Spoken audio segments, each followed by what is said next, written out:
Katanya siap hadapi musim hujan, nyatanya udah ada yang banjir. Ditulis oleh Syardi. Sekarang sudah memasuki akhir bulan Oktober dan akan menuju November. Artinya, musim hujan akan atau mungkin sudah tiba di beberapa wilayah di Indonesia. Dulu orang tua sering bilang, nama bulan yang akhirnya nyebar adalah waktunya siap-siap ember untuk menampung air hujan. September, Oktober, November, dan Desember. Kalau sudah bicara hujan deras, pasti tidak akan luput dari yang namanya potensi terendam air hingga banjir besar. Bicara soal banjir, tentu pembaca di sini akan melihat bagaimana situasi banjir di Jakarta nantinya. Pada hari Rabu lalu 13 Oktober 2021, Anies melaksanakan apel pagi di Silang Monas. Dalam apel pagi tersebut, Anies mengatakan siap menghadapi musim hujan. Dia menyampaikan kapasitas drainase atau saluran air dapat menampung 100 mm per hari. Dengan kapasitas itu, dia yakin dapat menampung air hujan meskipun turun merata selama 24 jam. Terkait prediksi titik banjir, Anies mengatakan tahun ini cukup sulit ditentukan. Hal itu karena perubahan iklim yang ditimbulkan oleh global warming. Anies tampaknya terlalu percaya diri dengan apa yang diucapkannya atau memang sudah dari sononya overconfident. Ujian pertama pun sudah gagal sih.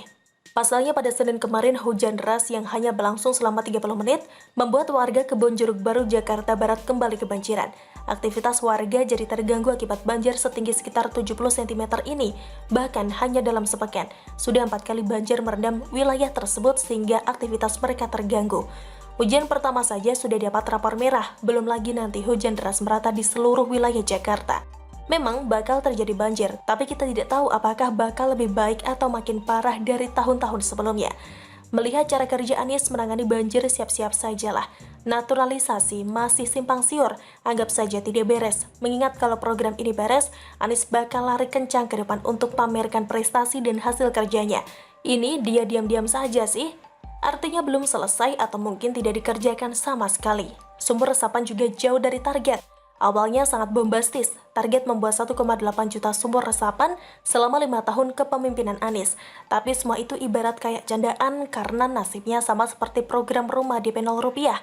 1,8 juta sumur resapan turun jadi 22.000 sumur sampai akhir tahun ini. Cuma 1,2% dari target semula. Kacau. Menurut Ketua Fraksi PDIP DPRD DKI Jakarta, Gembong Warsono, pembuatan drainase vertikal di Jakarta banyak yang tidak sesuai tempat. Adapun kawasan dataran rendah yang dikali 2 meter sudah muncul air, jadi menurut dia pembangunan drainase vertikal itu tidak maksimal. Sementara itu terkait naturalisasi sungai, Gembong mengatakan gerbek lumpur tidak bisa disebut sebagai program unggulan untuk penanganan banjir. Gerbek lumpur ini kan dianggap program naturalisasi. Kalau itu dianggap program naturalisasi lalu kerja dinas SDA apa selama ini? Artinya, gerbek lumpur kan pekerjaan rutin SDA, bukan program unggulan. Kalau program pengentasan banjir dalam konteks naturalisasi, ini hanya memutar kata, bukan menyelesaikan masalah. Jadi persoalan banjir dijawab dengan kata. Katanya naturalisasi, actionnya gerbek lumpur. Artinya, itu nggak akan menuntaskan persoalan sebenarnya, kata Gembong. Naturalisasi itu gerbek lumpur? Permainan kata yang bagus sekali. Terus yang namanya menggusur itu tidak ada, yang ada hanyalah penertiban. Tidak ada yang namanya markup anggaran, melainkan kelebihan bayar. Luar biasa sekali gubernur pilihan kelompok penjual kefli surga. Musim hujan puncak di Jakarta biasanya terjadi di bulan Desember atau awal tahun 2022. 2 tahun lalu banjir parah terjadi di Jakarta, Anies terus berkelit dan tidak mau disalahkan. Tugasnya dalam normalisasi sungai tidak optimal dikerjakan. Pemerintah pusat sendiri sudah membangun 2 bendungan untuk mengendalikan banjir di Jakarta. Tampaknya tahun ini banjir tidak akan separah tahun-tahun sebelumnya. Mungkin nanti Anies akan berbicara soal banjir yang aman terkendali seolah itu adalah prestasinya. Apalagi Musni Umar pasti akan keluar-keluar dengan bangganya. Berkat Anies, banjir tidak ada lagi. Hidup Anies! Bagaimana menurut Anda? Silahkan tulis komentar di kolom komentar. Jangan lupa untuk like, subscribe, dan share. Siber TV pamit, sampai jumpa. Wassalamualaikum warahmatullahi wabarakatuh.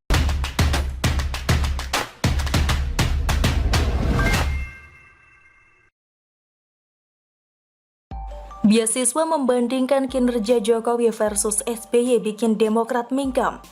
Ditulis oleh Alifur Rahman. Beasiswa khusus untuk kajian membandingkan kinerja Jokowi dan SBY ternyata serius akan diberikan. Dana sudah disiapkan. Mereka yang mendaftar pun sudah bersiap diseleksi. Jujur saja, beasiswa untuk membandingkan Jokowi dan SBY itu sebenarnya terdengar lucu. karena sebenarnya tidak perlu lagi penelitian soal itu. Saking terlalu jelas perbedaannya, saya yakin masyarakat juga sudah paham betul mana yang lebih baik. Hanya saja, memang akhir-akhir ini kubu Demokrat sangat getol mengklaim bahwa SBY lebih baik dari Jokowi. Ya, meskipun yang mengklaim itu adalah anak-anak SBY sendiri, tapi tetap saja mereka kan ketua dan wakil ketua partai. Awalnya mungkin terdengar biasa saja, tapi belakangan jadi mengganggu sekali. Seperti orang-orang tidak tahu diri, sudahlah gagal total saat menjadi presiden, kadernya sibuk korupsi, SBY sibuk bikin album, tapi sekarang masih dengan tidak tahu dirinya merasa lebih baik dari Jokowi. Mungkin Hasto sudah sangat jengkel atau jengah sekali dengan kelakuan orang-orang Demokrat. Kalau saya, emang tiap minggu selalu meluruskan klaim geng Cikeas itu, karena saya khawatir kalau tidak ada yang membantah, nantinya mereka akan menuliskan sejarahnya sendiri sesuai kemauannya. Jadilah muncul ide beasiswa membandingkan kinerja Jokowi dan SBY, yang nantinya diharapkan bisa berbasis data dan dapat dipertanggungjawabkan. Ide ini jelas tidak terpikirkan oleh siapapun sebelumnya. Demokrat juga pasti kaget dengan ide nyeleneh Hasto ini. Karena kalau sampai benar-benar diteliti, artinya masyarakat akan mendapatkan informasi yang sangat jelas dan mungkin juga akan menyesal kenapa mereka dulu pernah memilih SBY 2 periode. Dari pihak Demokrat pun mereka bungkam, tidak mau membalas ide Hasto ini. Karena ya mereka tahu kalaupun mereka mau membuat beasiswa tandingan tetap saja pada akhirnya data-data yang ada akan mengarah pada kekardilan seorang SBY ketika jadi presiden. Jadi ya percuma saja kalau Demokrat mau memberikan beasiswa juga. Untuk apa keluar uang hanya untuk membuktikan dan melihat betapa buruknya diri sendiri?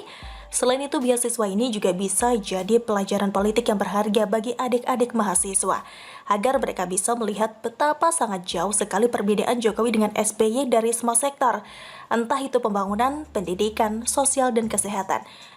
Bisa juga beasiswa ini adalah sindiran keras dari Hasto kepada adik-adik mahasiswa yang beberapa kali terakhir kerap melakukan demo tapi tampak kebingungan dengan maksud atau tujuannya.